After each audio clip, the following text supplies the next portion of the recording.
Caitanya Bhāgavata, Madhya Kanda, first chapter. Gora crying in the mood of separation from Kṛṣṇa. The sounds of chanting and crying and ecstatic love combined to fill the house of Śuklāmbara with love for the Transcendental Lord. After some time, Viśvambhara became pacified and sat down. Yet the current of ecstatic love continued to flow. "Who is inside the room?" said the Lord. Śuklāmbara Brahmacārī replied, "Your Gadādhara is inside." Gadādhara bent his head down and cried. Seeing this, the Lord became greatly satisfied. He said, "O Gadādhara, you are indeed most fortunate. From your childhood, you have firmly fixed your mind on Kṛṣṇa. I have passed my time in useless endeavors. Although I obtained that priceless treasure by the arrangement of providence, I have lost it." After saying this, Viśvambhara again fell to the ground, and his entire body, which is worshippable to everyone, became covered with dust. The Lord repeatedly regained awareness and repeatedly fell without awareness. Although he hit the ground with his nose and face, he was protected by providence. He could not open his eyes due to excessive tears of love. Other than the name of Kṛṣṇa, nothing issued from his beautiful mouth. Grasping the necks of those present, Viśvambhara wept and asked, "O brothers, tell me quickly, where is Kṛṣṇa?" Seeing the earnest longing of the Lord, all the devotees cried. The Lord said, "Please relieve my distress. Bring me the son of Maharaj Nanda." After saying this, the Lord deeply sighed and wept repeatedly. His hair was unbound and trailed on the ground. The whole day passed like a moment in this blissful state. Then the Lord took leave of the devotees for a short time. The reaction of other Vaishnavas on hearing the news. The devotees, headed by Gadādhara, Sadashiv, Sriman Pandit, and Śuklāmbara, were all filled with amazement. They were all speechless and even lost external awareness after seeing the transformation of ecstasy displayed by the Lord. They all joyfully went to the community of Vaishnavas and narrated in detail the entire incident. Hearing the news, all the great devotees chanted Hari Hari and began to cry. They were all amazed to hear about the wonderful display of love. Some of them said, "Know for certain that this is one of Krishna's mysteries. There is no doubt about it." Others said, by associating with Viśvambhara, he must have seen some manifestation of Krishna at Gaya.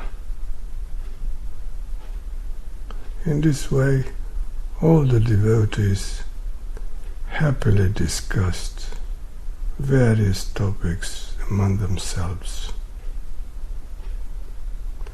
They all jointly blessed the Lord with the words, "May he be the object of Krishna's mercy." All the devotees began to perform kirtan in ecstasy. Some of them sang, some danced, and some cried. In this way, all the devotees happily passed their time, as the Lord remained absorbed in his own mood. About Gangadhara Pandit, Shastra Guru of Kṛṣṇa, of Sri Caitanya. Returning to partial external awareness, Viśvambhara went to the house of Gadādhara Pandit. The Lord offered his obeisance at the feet of his Shastra teacher, who immediately got up with respect and embraced the Lord. His teacher said, "Glorious is your life, my dear. You have delivered both your father's and mother's families. Your students know only you as their teacher. They would not open their books for even Lord Brahma. Now that you have returned, you should manifest the light from tomorrow. Today go home." After offering obeisance to his Shastra Guru, Viśvambhara departed. Surrounded by his students, he appeared like the moon amidst the stars. About Mukunda Sanjay and about the display of arrogance of Vijnani,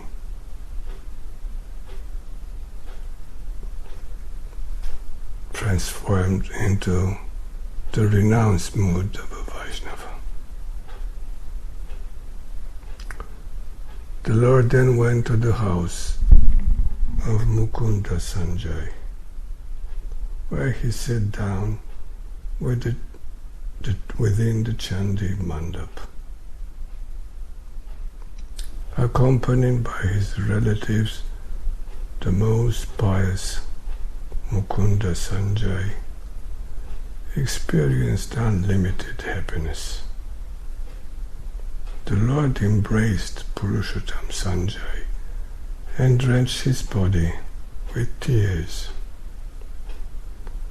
All the ladies made auspicious sounds, and the house of Mukunda became the abode of supreme happiness.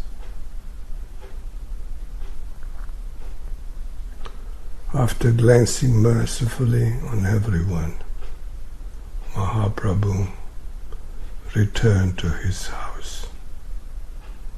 Upon arriving at his house, the Lord sat at the doorstep of his Vishnu temple, where he affectionately bid farewell to his students. Everyone who came to greet the Lord was unable to understand his characteristics. They found none of the arrogance that the Lord has previously exhibited as a famous scholar. Rather, they found him always in a renounced mood.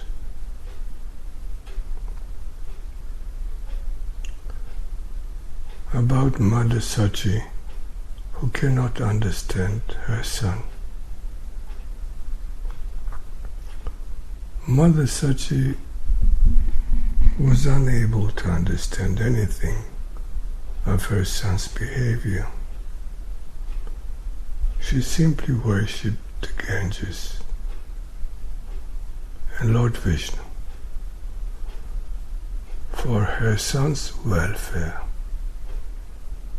She prayed, "O Kṛṣṇa Chandra, you took away my husband and you took away my son. Now I have only this one son left. O Kṛṣṇa, I have no one to protect me. Please give me the benediction that Viśvambhara may peacefully remain at home." Mother Sachi purposely brought Vishnupriya and had her sit in front of her son. Although the Lord gazed in her direction, he did not actually see her. The Lord constantly recited verses and cried as he continually implored, "Where is Kṛṣṇa? Where is Kṛṣṇa?" Sometimes he roared loudly in such a way that Vishnupriya Devi ran away in fear, and Sachi became frightened. Due to feelings of separation from Kṛṣṇa, the Lord could not sleep at night. He would feel so uncomfortable that sometimes he would get up from bed. Sometimes he would lie down, and sometimes he would just sit there. Gaura Premanande.